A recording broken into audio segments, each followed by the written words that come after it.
Welcome, everyone. We'll go ahead and get started, although we have a few people coming in from the waiting room. It's exciting to get a chance to announce our guest speaker for the March WVU Center for Excellence in Disabilities Grand Rounds series. And let me tell you a little bit about her. Again, today you can see from the beginning of her slide, self-determination, research, policy, and practice on that topic. And Dr. Karrie Shogren is a PhD. She's the director of the Kansas University Center on Developmental Disabilities, our sister in Kansas, senior scientist at the Lifespan Institute, and professor in the Department of Special Education at the University of Kansas. Her research focuses on assessment and intervention in self-determination particularly, as well as supported decision-making for people with disabilities. She has led multiple grant-funded projects, including assessment validation and efficacy trials for self-determination interventions in the school and community settings. She's published over 180 articles in peer-reviewed journals. She's the author or co-author of 10 books and is the lead author of the Self-Determination Inventory. And I could put that link in the chat. And this is particularly a validated assessment of self-determination and the supported decision-making inventory system. I could go on and on with all that she's been able to accomplish. I know that many of you want to hear more about her work. And so I'll now turn it over to Dr. Shogren. Before she presents, please remember to mute your background. Feel free to provide any questions you have. Let's use the chat during the presentation, and then we'll have some time in the end to open up for questions and a discussion. Okay. All right. Thanks, everyone. Dr. Shogren, I'll turn it over to you. Great. Thanks, Leslie. I appreciate the introduction and the opportunity to be here with all of you today. It is really a pleasure, especially kind of given the connections across our centers and the activities, to have the chance to share a little bit with you about the work that we're doing around promoting self-determination across the lifespan for people with disabilities and their families. So as Leslie said, I'm going to kind of spend our time together today really highlighting a little bit about what self-determination is and how we really think about it in our efforts to understand self-determination in the lives of people with disabilities and really support its development. So please do feel free to drop questions in the chat as I'm going along, especially if there are things that you'd like to either share or learn more information about, and I'll try to keep an eye on that and then come back to what we can at the end of our time together. But again, it's a pleasure to be here and to have the chance to chat with everyone. So first, self-determination really is a term that we use in the disability field. It's a core value that guides our work. It's a core outcome that we're seeking. And one of the things I always like to do as we're starting to talk about self-determination is really to think about what self-determination means to all of us, and use that to kind of think through some of the reasons that assessment and intervention are so important in self-determination. So first, I'd like to ask everyone to just take a quick second and think about what terms or what words come to mind when you think of self-determination. Feel free to drop those in the chat. If people want to just quickly unmute and say anything out loud, if that's a more accessible means for you, that's great. But please kind of share some of the things that come to mind when you think about self-determination. And I'm excited to already see things popping up: self-care, personal values, agency, dignity, advocacy, personalized.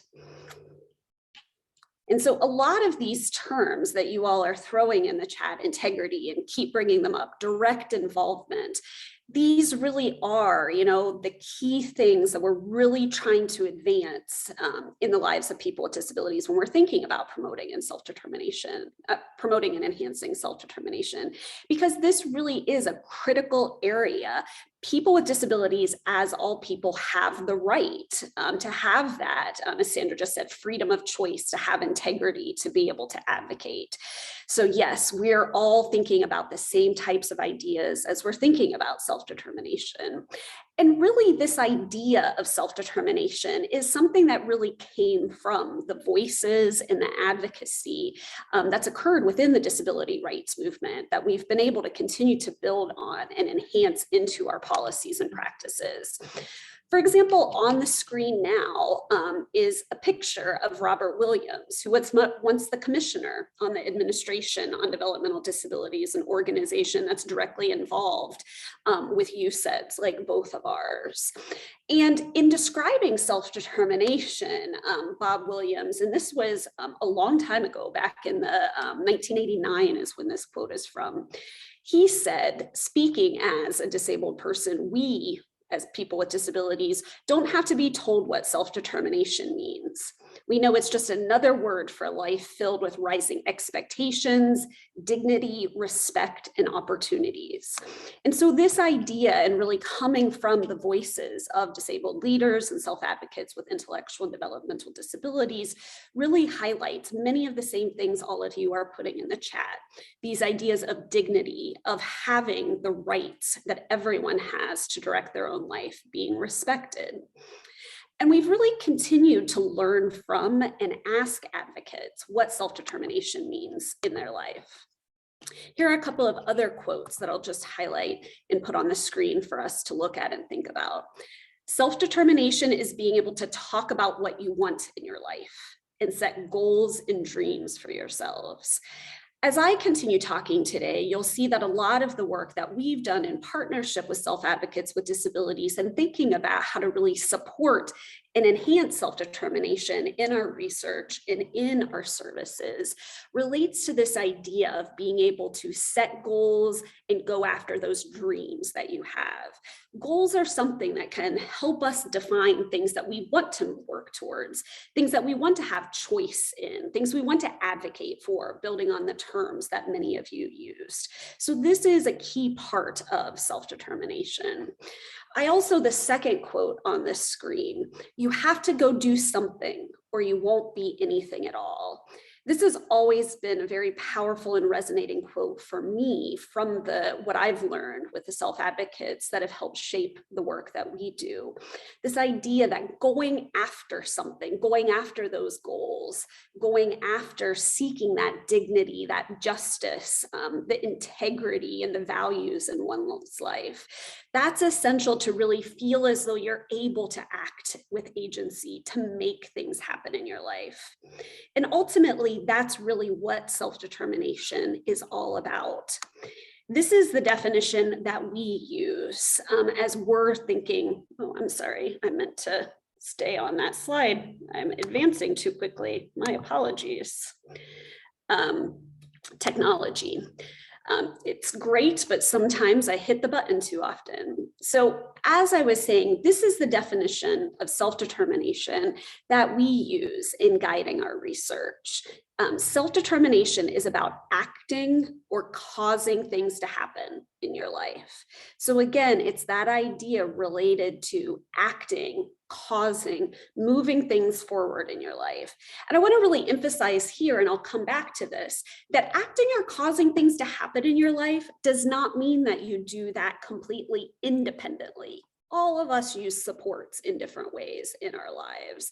So really, we can utilize supports. We can identify the people that are going to help us in acting and causing things to happen. But again, the person with a disability is at the center of that process in driving those actions or those things that are happening in life.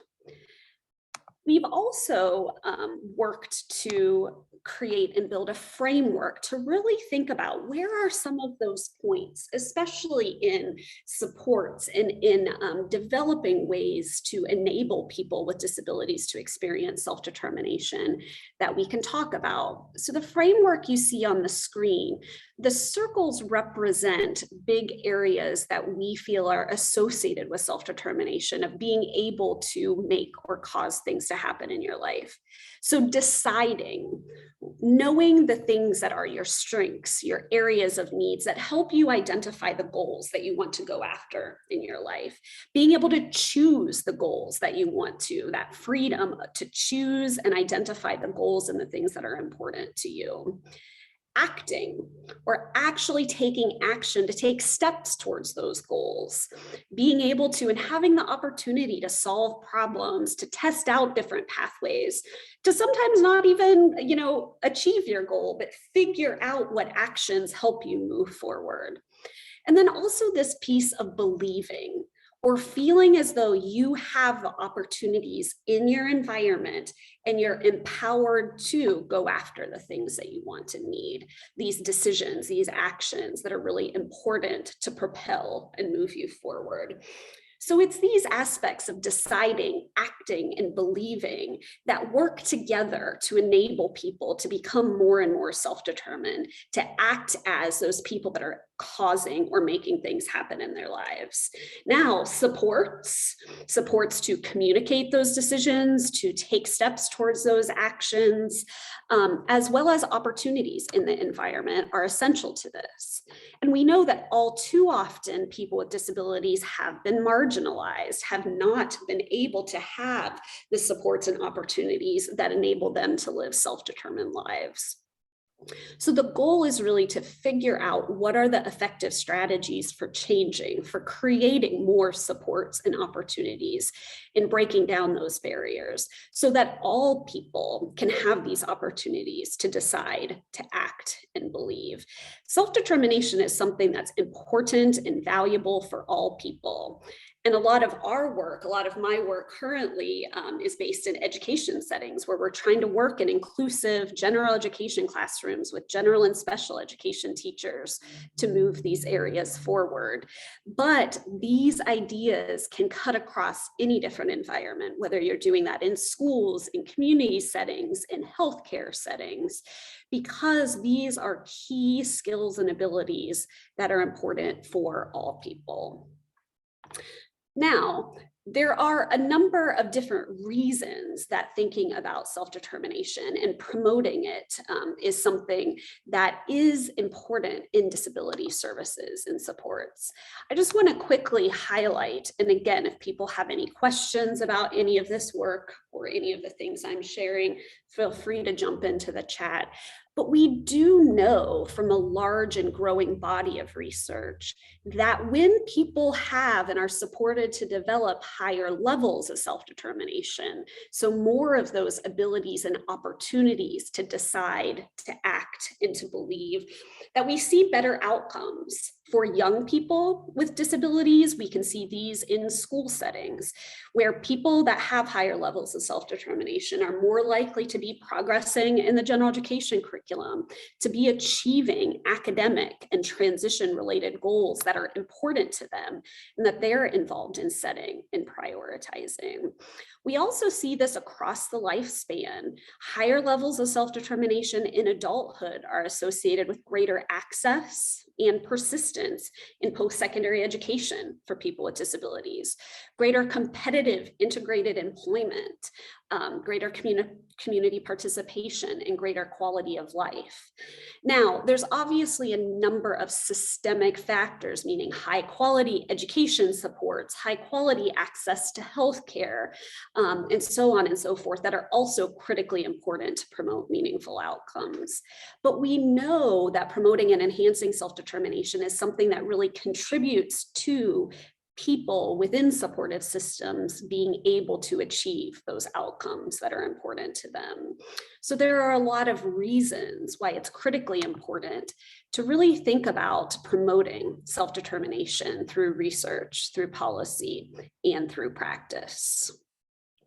So as we're really thinking about how do we support people with disabilities to work towards these goals that are important to them, to be the drivers or the agent of change in their lives, we really think about three key areas that work together to lead to enhanced self-determination. That could be teaching skills and abilities associated with self-determination. I saw some of you, especially in the chat, when I asked you what you thought of when you thought of self-determination. We saw things related to having choice, It's making decisions, problem solving, setting goals, using self-advocacy strategies, developing an understanding and a self-awareness of yourself and your needs, because that enables you to be more involved in that goal setting process. So those are really some of the key areas that we can actually, and there's a lot of research-based approaches to build and support the development of these skills. And I'll talk a little bit more about them as we go on. But I want to emphasize it's not just about teaching those skills. Someone can have great decision-making skills, but if they're never given the opportunity to make decisions, if people with intellectual and developmental disabilities don't necessarily have access to those opportunities, they're not going to grow in their self-determination. And similarly, without the right supports and accommodations that really respect people's communication preferences and needs, that respect people's cultural values and the ways that they express self-determination, there's going to be those systemic barriers to really actualizing self-determination. So thinking about these things that we can do related to teaching, related to providing opportunities, and related to those needed supports and accommodations is really essential to promoting and enhancing self-determination. And this really is something that has relevance across the life course. Self-determination is something that has received a lot of attention in my work and in others' work, especially in adolescence, as people are making that transition from school or from kind of pediatric settings into more adult settings and roles and responsibilities. But from childhood through adolescence and even into early adulthood and then later adulthood, self-determination and the development of these skills and abilities can really play a role in every piece.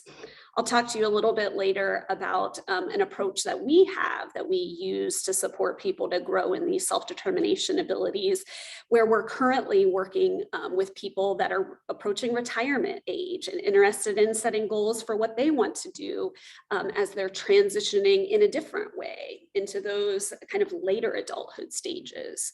So these ideas have relevance across the life course, and it's really important to be thinking about, especially I'm guessing on this call, we have a number of people representing a number of different areas, a number of different age interests.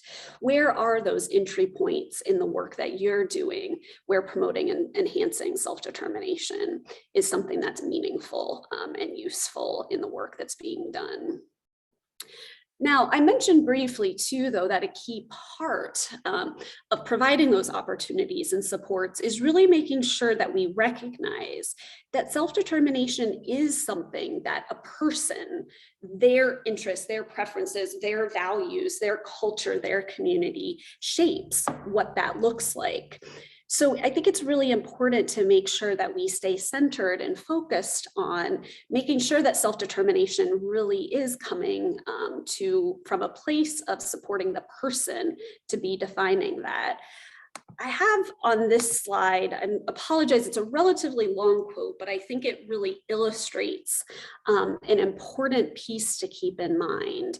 And so I'll read this, it's also written on the screen. But this is a mother who is talking about engaging in transition planning and supporting her child with a disability as they're really thinking about what does self-determination, what does setting goals mean in my life and in my child's life. And as she says, when they, referring to schools and the practitioners, the educators, the others that they're dealing with in schools, talk about self-determination, it is so independently. But when talking about my culture, being from Mexico, we are so interdependent, coming to this idea of the importance of interdependence, which I would argue is important for everyone, but here they're not seeing that reflected in their interactions with professionals. When we think about the future, we think about aligning the extended family. We want to support her. She has grown up with a strong extended family, cousins all over the entire place, 40 plus people on family vacations. She has developed independence and set goals, but she knows that if we are not around, she can come to all of those aunts and uncles who will jump in without a thought. So when she sets goals, you see a little bit of her cousins, her grandma and her grandpa and aunt, of that like a network. Not to fall into that, but to know that you can count on them for advice, for guidance, for support, for those supports that are so important to self-determination. So goal setting is not that independent for us, I guess, but the school does not try to understand this. Instead, they say this has to be on your own, and that doesn't work. And I think all too often we fall into this trap of not kind of hearing these types of perspectives and really recognizing this interdependence, and that it's not about doing things on your own. It's about being that agent or that person that's making or causing things to happen in your life. So really thinking about what self-determination means for each individual person as they're situated in their families, in their communities, is really important as we continue to talk about strategies that we can use to assess and intervene to promote self-determination. So I'm going to transition, building on these ideas of what self-determination is and how we can really support it and support a shared understanding of what it means, to talking a little bit about how we can work with people with disabilities and with families to understand self-determination. And as I've said, if you have chat or questions, thoughts, ideas, feel free to put them in the chat, especially based on what we've talked about so far. I appreciate the comment that just came in. Interdependence is so important, and independence is such a mythicized idea. And absolutely, I agree completely. We all need each other. And so it's advancing that perspective while still making sure that there are those opportunities for shared goal setting, for shared decision making that can be a part of people's lives. But so let's talk a little bit about some of the ways that we can really work to better understand self-determination and what it means in people's lives. Leslie actually in her introduction had briefly mentioned the self-determination inventory. And one of the things that my university center has been engaged in over the past several years has been trying to develop new and effective ways to provide a way to better understand what self-determination is looking like in the lives of people with and without disabilities. So the self-determination inventory is an attempt to do this. And actually, the website that's on the screen, selfdetermination.org, you're welcome to navigate there. You can actually see and interact with the assessment on the assessment tab. In fact, anyone's welcome to complete it or to complete it with people that you're supporting. There's actually 3 different versions of the self-determination inventory: a student report version that was really developed for kind of young people, 13 to 22, an adult report version that's for people that are older and into adulthood. There's also, it's not mentioned on this slide, but a parent and teacher report version that gives parents, teachers the opportunity to really share what their perspectives are on self-determination for the people that they're supporting. It's a relatively brief assessment, 21 items, takes about 10-ish minutes depending on the person and how quickly they go through these items. And so the self-determination inventory can be a useful way just to get that snapshot of self-determination. It's also being used in different research projects and by different school districts and community support providers to actually track and look at self-determination over time and people that are being supported and as they're receiving interventions. Just to give you a quick picture, what's on the screen now is just a shot of what some of the items actually look like in the self-determination inventory online. We built this to try to have as much accessibility immediately available as possible. You see a playback button, there's embedded read alouds of all items. Some of the words might have an underline under them where you can hover and see definitions and examples to provide a bit more context. One of the other things that we did with the self-determination inventory was use a different type of way for people to make ratings. You might notice, or you might think about if you've ever ever completed an assessment like this that's trying to get your perspective on something in your life, that you might be picking between like a 1, 2, 3, 4, and 5 of like, how much is this like me? How much is it not like you? And we're instead using something called a slider scale, where if you just click on the line, that indicates where you feel like you're falling on this item. And then the computer scores it to kind of generate the overall score after you respond to all of the items. Some research has actually suggested that this can enhance cognitive accessibility, because you're not having to make those fine-grained distinctions between what does a 1 versus a 3 mean in terms of it being like me. So it's another way to try to increase accessibility for people with disabilities so they can meaningfully participate in the assessment. There's definitely still needs for people that have more complex communication needs to promote ways to engage with items, you know, in real time, or in other ways that don't require kind of digesting these wordy items. But we've attempted to create all the supports that we can, that people that can engage in this way are able to provide this report.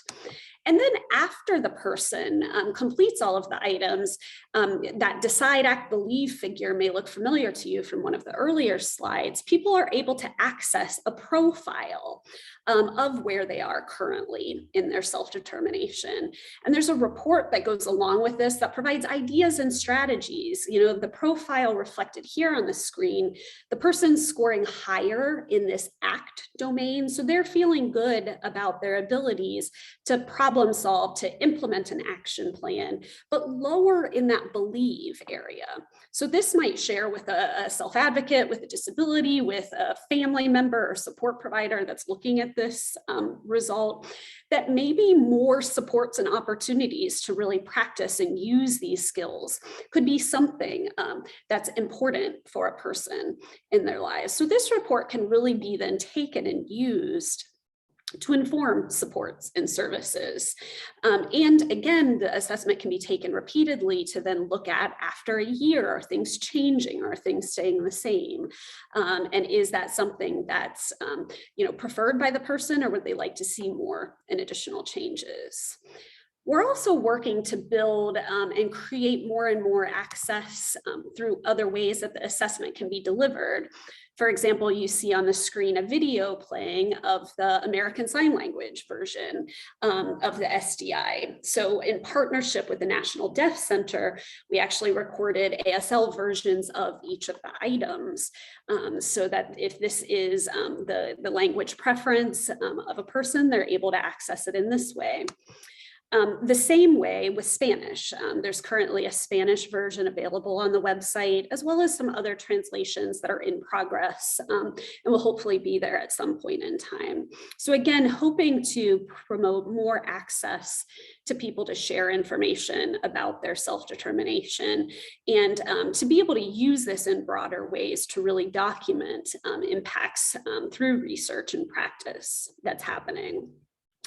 Now, I do want to say we did a lot of research initially to kind of develop the assessment. We were very fortunate to have a large grant that let us interact with almost 4,000 young people with and without disabilities across the United States.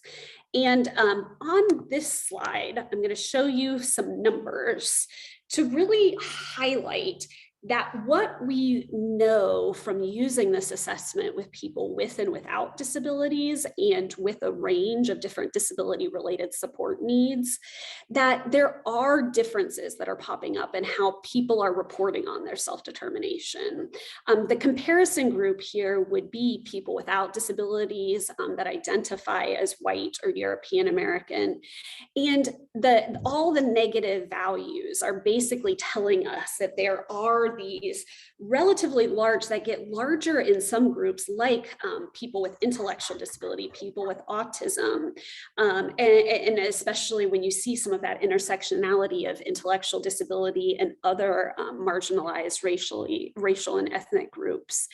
And so what we know is that there are disparities in how people are perceiving their self-determination and those supports and opportunities. I want to be very clear that we believe, and as we contextualize these findings, that we think this really is related to the lack of supports and opportunities that all too often continue to characterize the lives of people with disabilities. So this really means that it's really important to continue to think about how do we break down those barriers and create more opportunities and supports for self-determination across the life course. And so that really is leading to this idea of how do we think about self-determination for everyone and really advancing these outcomes for all people. So setting and going after goals is something that's very important across life domains and across the life course. And people with disabilities, even though this has been something ever since, if you remember that first slide from Bob Williams, it's been brought up repeatedly in the disability field, there still are these systemic barriers that are limiting opportunities for self-determination. And these barriers may be even more pronounced in populations that are experiencing multiple forms of marginalization. So really thinking through how we embed self-determination in multiple ways, in all of the ways that we're interacting with and supporting people with disabilities is a critical area. So again, feel free to drop any questions in the chat, especially about some of these ideas related to assessment. I hope for some of you that you're thinking about ways that this might be useful in some of the work that you're doing. But I'm going to pivot now for the rest of our time and talk a little bit about how we can use this assessment information to then go on to the point of starting to think about what are some of the supports, what are some of those teaching opportunities, what are some of those opportunities for using skills that we can embed into the things that we're doing. So we've done some work on how do we really talk to people and support people with disabilities to think about those goals and their dreams and to embed this into their lives and into the supports that they're receiving. As I've said, a lot of the work that I've done has really been in that space of education and supporting young people as they're moving from school to the adult world. But this approach that I'm going to share a little bit with you about the self-determined learning model of instruction is something that's been used in lots of different ways in the community with groups with people with disabilities. We've got other projects that are really thinking about how this can be infused in mental health supports for people with disabilities. We've worked with community support providers to use this in their planning for employment and for community participation. So there's a lot of different ways that these ideas can be used. The self-determined learning model of instruction is basically just a 3-phase process for working with people to identify their goals, to develop those steps or that action plan that they're going to move forward, and then to really think about how to evaluate the progress that they've made towards their goal. Recognizing that sometimes attaining a goal is not necessarily the most important thing. It's learning from that process. It's really how, if we set a goal but we're not able to achieve it, was it really the right goal for us? Did I learn something about myself in that process? And so it is this repeated process of going through and adjusting one's goal, or even if the goal was the right goal, adjusting one's plan in a way that enables the person to continue to learn and grow. A lot of the things that are a part of the SDLMI, and I'll kind of give you a brief overview of those, are things that we're already doing in a lot of our practice or in the work that we're moving through. However, we don't always have this more structured way that we can really engage people in thinking about that goal and thinking about what that action plan is, and then in adjusting that goal or plan if they need to, and really focusing on this evaluation phase of, are there things that I'm learning about myself as I'm thinking about goals in trying to move forward. So just to tell you, the SDLMI is actually an approach that has a lot of research behind it. Over 25 studies, some conducted by my research group, but others conducted by others, have really looked at the impacts of self-determination and established those impacts on school outcomes, on post-school outcomes that we talked about earlier. So more than 2,000 people across, as you can see, a very large age range, 5 to 75 years, have actually used the SDLMI in some way, whether that be in school settings, in university settings, or in the community, or in other community-based services, be those kind of health and wellness services, mental health services, and so on and so forth. And people with diverse disability-related support needs, as well as people without disabilities, have benefited from the SDLMI. People with intellectual disability, learning disability, autism, and so on and so forth. So the framework of the SDLMI and that structure of thinking through, how do I explore what goals I want to be working on? How do I explore what that action plan looks like? And how do I really evaluate what I need to or adjust to continue to move forward, is a pretty powerful framework. I do want to emphasize that one of the things that the SDLMI does is really keep the person at the center. We think back to all the terms that you all shared when we were first asking what self-determination was. Many of them are reflected in this idea of the person questions.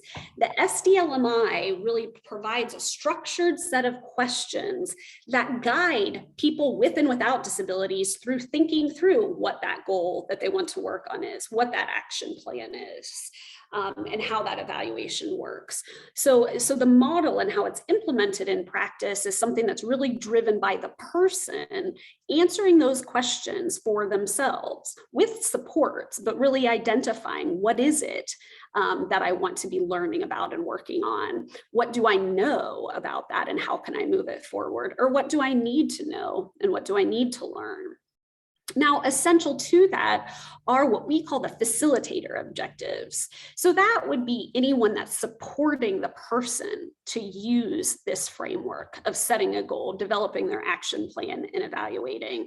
Facilitators generally receive training in how to use the SDLMI and how to embed it into the supports that they're providing. And really, though, they become the supporter of the person. They have a set of activities that they're engaging in to support the person to be able to answer these questions related to what goals do they want to work on, what action steps do they need to take. And then there's also educational supports. Really, remember, we talked about how those supports are so essential. Some people, as they're thinking about what their goal is, are going to need some supports to really think about what their interests are. For example, if we're thinking about employment-related goals for a person, if a person's never had opportunities to explore all the different career pathways that might be available to them, they're going to need some supports to really think about what those career pathways are, to take steps to learn more about them, and to change the opportunities and the exposure. So without spending too much time on this, these are actually the questions that drive the SDLMI. And if anyone wants more information on this, feel free to reach out to me afterwards. There's also resources on our self-determination.org website that you can access that have a guide for people implementing and using the SDLMI. But you'll see these are kind of that structure that's behind the SDLMI to guide the person in thinking about how they want to go about setting their goal. So what do I want to learn? What do I know about it now? What must change for me to learn what I don't know? And then how can I make this happen? So you see this is very action oriented and can be applied to any type of goal. Also, just really quickly to say that these are, very, can be considered somewhat complex ideas of thinking through all of these pieces. But we've engaged in a lot of work in partnership with people with disabilities and with families to really figure out how to take this framework of thinking through setting the goal, taking action and adjusting, and make it accessible in ways that all people with disabilities can really benefit from this process. For example, here's a way that visual supports and technology can be used to advance these ideas of thinking through what do I want to learn. So programming different things that are of interest to the person that they want to learn about and move forward. So really this again is a framework that with supports gives people access to those opportunities to communicate about what's important to them in their lives. What I want to do next is share just a little bit about some of the research. I mentioned that there have been a number of studies looking at the SDLMI, just to give you a little bit of a sense of what this could look like, with the idea that everyone can be thinking about ways that this can apply in your own life, whatever kind of area that you're working in, whatever advocacy or self-advocacy that you're engaged in, where these general ideas might make sense.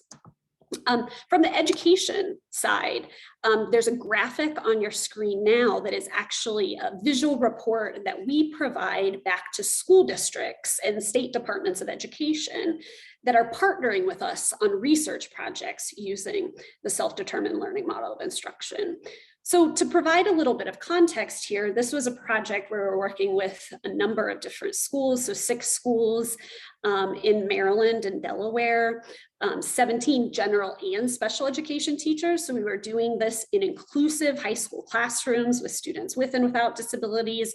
Almost 900 students participated in this project in that year, with 16% of them having disability-related needs and having individualized education programs.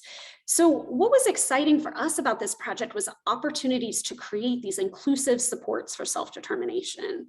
So we were training teachers to use this framework of the SDLMI of identifying a goal, identifying an action plan, and then evaluating and embedding it into their ongoing academic instruction. So if you could think about high schoolers who might not necessarily always be that interested in what they're learning in their math class or in their English language arts class, this provides a way for students to get more involved in identifying the goal that they want to achieve in learning.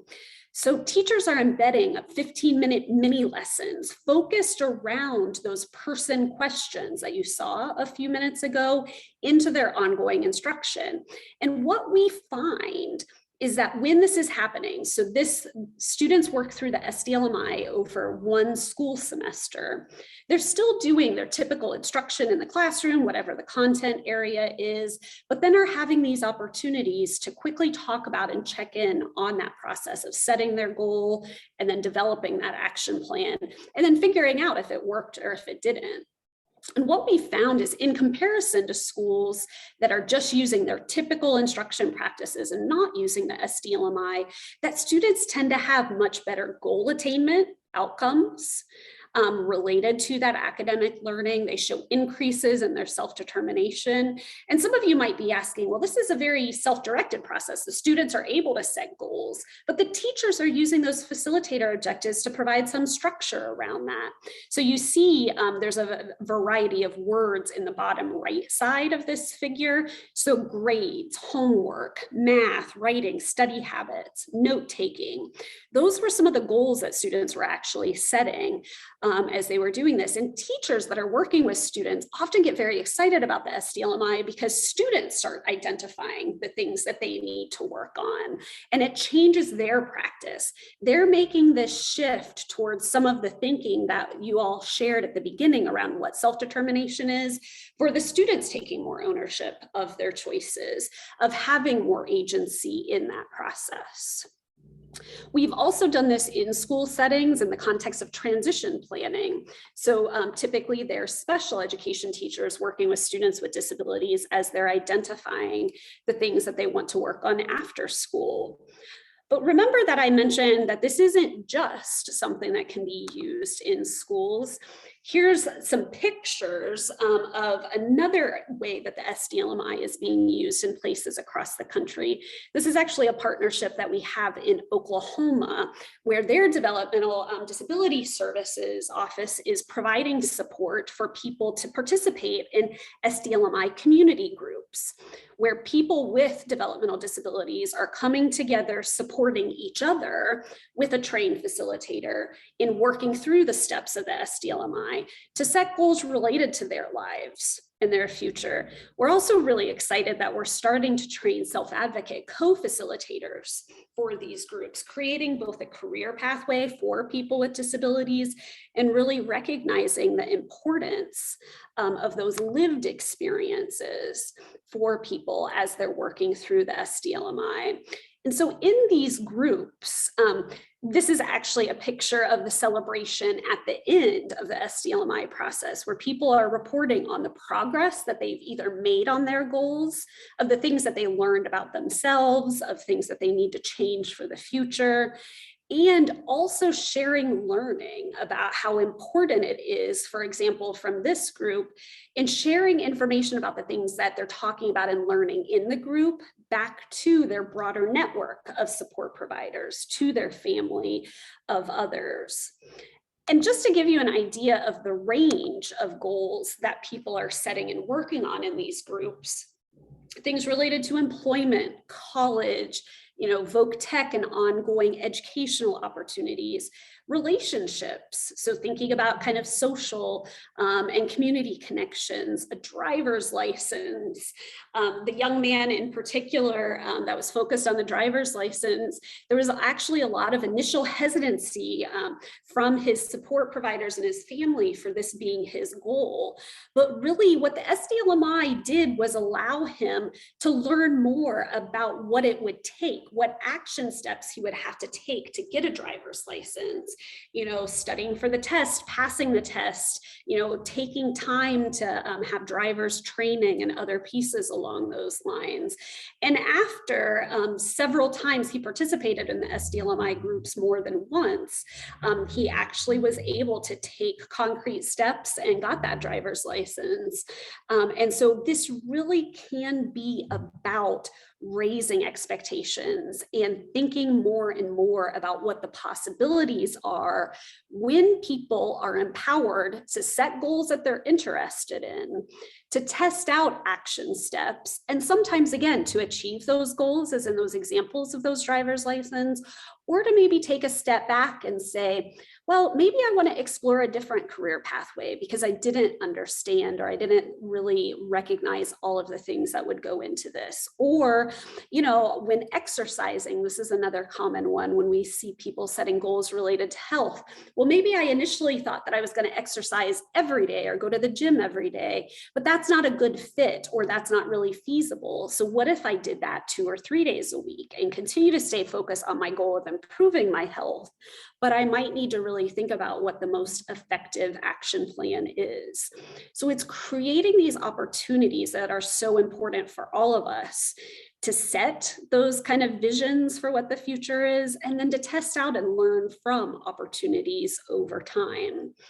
And so ultimately, the SDLMI and promoting and enhancing self-determination more broadly is really thinking about how we open eyes and raise expectations. This is actually a quote from one of the people that went through and has participated in some of the self-determination work I've highlighted. So working on self-determination has opened my eyes that I could do it, but I think I've opened a lot of eyes too. So really this notion that self-determination is both about learning and growing oneself, but also kind of this broader advocacy and breaking down those systemic barriers that limit opportunities and supports for people with disabilities. So in terms of thinking about self-determination across the life course, with younger children, as you progress through adolescence and move towards adulthood, we know that there's kind of an ongoing movement between, we want to emphasize that interdependence, but there is that change over time. And so over the life course, we can really think about effectively building self-determination by being a supporter of these opportunities for agency, for setting goals, even sometimes for having opportunities to test out goals or do things that maybe we don't think a person's going to be successful at, but to have those, and I'm using my kind of air quotes of failure opportunities in a safe way, because people learn through the experiences that we're having. I bet if we were able to kind of talk more openly, I could find some examples from all of you about times that you've maybe set a goal or had kind of a dream for yourself. You went down a certain pathway and you just realized through and learned through that process that that wasn't the best way to move that forward. So it's really an opportunity to create those safe spaces, that structure of the SDLMI approach, and have that really support that growth and development. And then also, this is really all about meeting those ideas of creating inclusive and self-directed opportunities and spaces over time. And I see Sonia just ask in the chat, if there was any support for this in the West Virginia school system. And that's a great question. We have not, myself personally, have not had too many connections in West Virginia, but I think that there are opportunities both to build those connections. And then again, a lot of these strategies around promoting self-determination and building, especially opportunities for choice in goal setting, are definitely a part of what special education and transition services really should be. But it is moving beyond, as you noted in this, that cookie cutter approach, and using these self-determined, self-directed processes that let the person go after the things that they want and need in their life, which really is what's so essential to self-determination, and what we are trying to achieve with creating these opportunities for assessment and for intervention that put the person at the center of the process, that enable them to be that causal agent and to make things happen in their lives. So with that, I'm going to move to what I think is my last slide. Yes, that has our website as well as some social media things. So if you do want to learn more, again, about the self-determination inventory, or also the self-determined learning model of instruction. For example, there's a teacher's guide and some other resources on the website that you're welcome to share with school partners. Feel free to navigate there. Now I see that Courtney just put both an evaluation in the chat, but we have a few minutes if there are questions or other things that have popped up for people. I'd love to hear any reactions or any ways that anyone's thinking about how this might overlap and connect to any of the work that you're doing.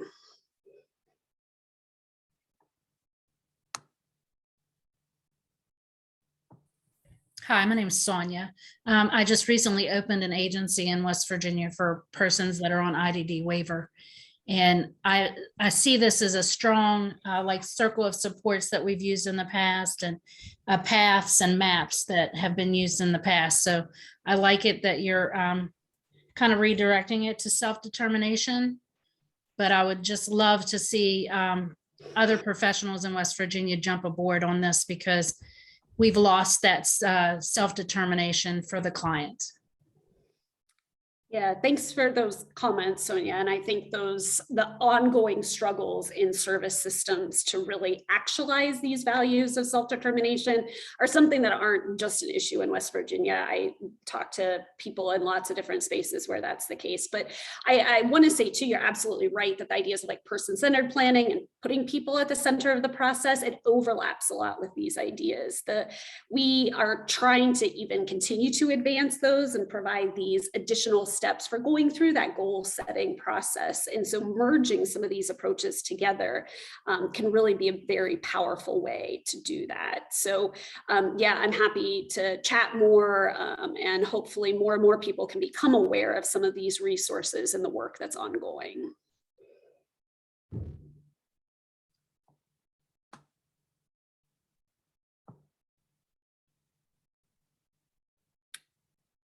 other questions, comments, feel free to chat or unmute.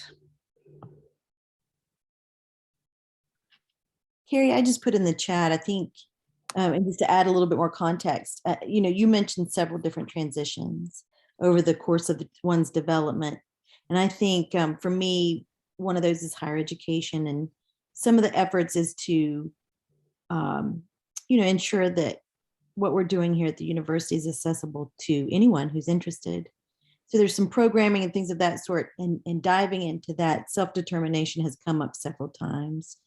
And I think everything that you've listed today would be pertinent to those students, and it would be a great process. We currently have a curriculum, but it doesn't walk them through. We have to pull in other things. This has it all together. I really like that. Yeah, thanks, Leslie. It's a great comment. And also the connections to higher education. I think there's a lot of potential in that space, as you note. We've worked with various, post-secondary programs for students with intellectual disability, as well as disability supports office, and just broader, university systems to think about how do these ideas of self-determination and of, some of those important kind of self-regulation pieces of setting and going after your goals early in your college experiences. How can we really support that? So I think that's a great connection in an area that there's a lot of room for ongoing growth and thinking.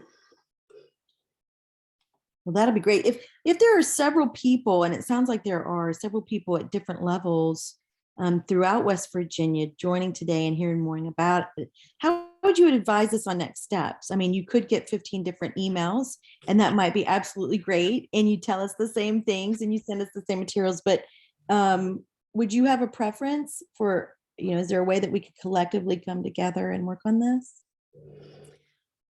Yeah, I mean, in some ways, I think that it's always great to see state level initiatives of people coming together. Some of the most successful collaborations we've had have really been where it may be, a UCED coming together with school partners, and maybe, VR or the health system to think about how this all fits together. And we're always happy to brainstorm on those ideas. So, I'm always happy to get 15 different emails. It's always exciting to see interest in these areas. And there really are a lot of great resources on the website, both about this work and even some of the other areas that I didn't spend as much time with. So looking through some of those resources, but then thinking about kind of, are there natural connections across the state, either in terms of training opportunities or trying to use assessments across systems. And I think really planning in those ways can be very powerful. Great, thank you. So I think you're getting a lot of thank yous, and people have enjoyed your presentation. What we'll do is we'll share the comments that we get back on the evaluation with you, Karrie, because those are always helpful. And many people are on board. Okay, we'll collectively get together and get back with you. Thank you so much for presenting with us today and spending your time to teach us what you've been doing. Great. Thanks, Leslie, for the invitation. And it was lovely to meet everyone. And I hope I do have the chance to connect with some of you. Most definitely. Have a good afternoon. All right.